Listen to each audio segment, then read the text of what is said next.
Look at those two faces. Frozen. They've sparred this girl all week and never once clocked that the mad dog could throw a spell. That face? That's the whole episode. Roll it. And watch what she's actually doing. She's not showing off. She lights the fire because she wants a fire. That's it.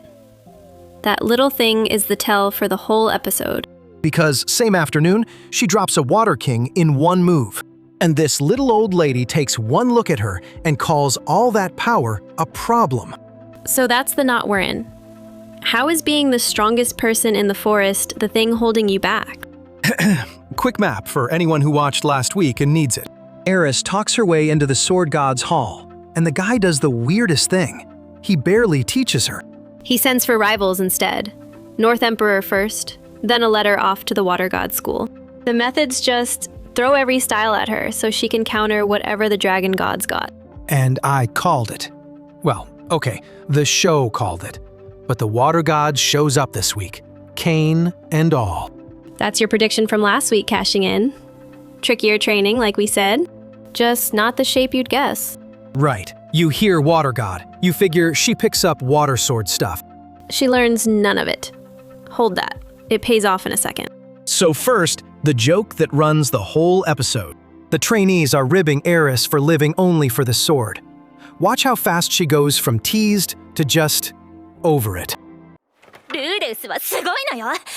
冒険者として一緒にマタエリクから故郷まで旅をして、I'm not a virgin. Flat.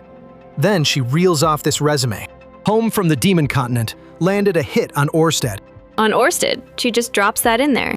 And every one of them hears, my imaginary boyfriend did all that. They laugh in her face. That's the gag the episode keeps yanking on. And she doesn't argue. That's what gets me. She doesn't even defend him. She just goes, guess I'll get stronger then.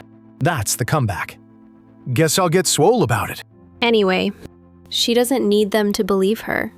Which sets up the thing I didn't see coming. The boy they think she invented? Most documented adventurer on the continent. Quagmire Rudeus. Quagmire Rudeus.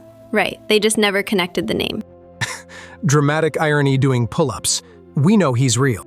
We spent 2 whole seasons with the guy. We did. Sit on that one. It gets heavier before we're done. Then the show cuts to Rudeus's actual life in the city, and it's pure comedy. There's a line of dudes waiting to fight him, like a deli counter. A deli counter. Take a number. Now serving number 4. Please step up to get bodied.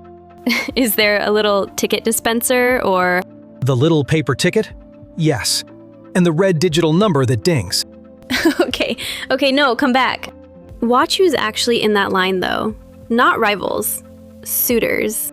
They're challenging him to marriage duels. では、行きますよ。A demon king cut the line!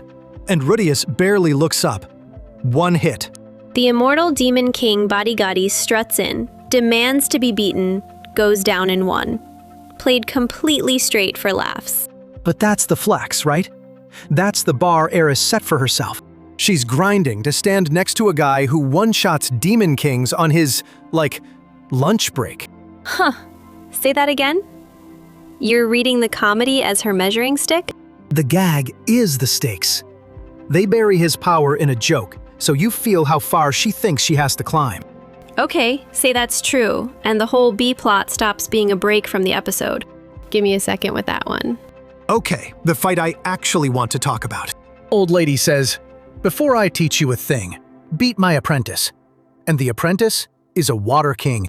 Wait, the old lady's the water king?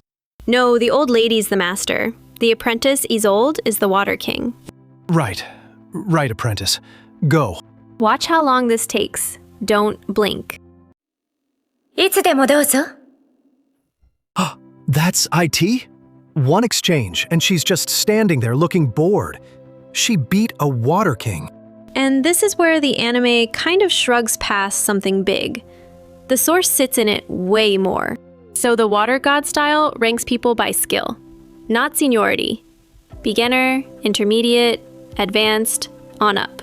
Okay, so it's not just who's been there longest. Right. And a water king, that's Isolde Cluel, That's an elite rung. Years to earn it. Years.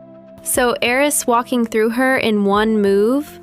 That's not strong girl beats scrub. That's her raw power already sitting over a real elite. The adaptation gives it, what, 15 seconds? The page gives it real weight. Wait, say that again? Isolde's not a warm-up boss? She's top of the ladder? Near the top, which flips the whole training arc. If she's already stronger than an elite, Then what's left to teach her? Yeah, that's the exact question the old lady's answering. that's the hinge. Her power outran her polish. And polish, this episode, it turns out to mean something really specific. Which lands us on the real lesson. Watch where it comes from.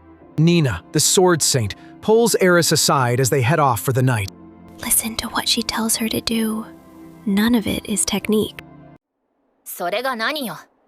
じゃあ、毎日お風呂入って、体を洗って、ご飯食べて、暖かい布団で、例の大好きな彼のことでも考えながら、ぐっすり寝てみたら？何よそれ、ルーデウスのことは関係ないでしょ。Take a bath, eat, sleep. Think about the guy you and Eris dead flat. Rudeus was a stickler for laundry. I've got nothing. It's perfect. Yeah. The lesson under the joke, though. She telegraphs. Her intent's too loud. Way too loud. The water god people read her strikes before they even land. And the fix is just Rudeus. Nina clocks it. Eris goes calm the second he comes up. So the calm, that's the technique. That's the whole, she can't fake that. She's being taught to feel something. On purpose. Which is the most romantic thing this show has ever pulled. And I'll fight the whole forest about it.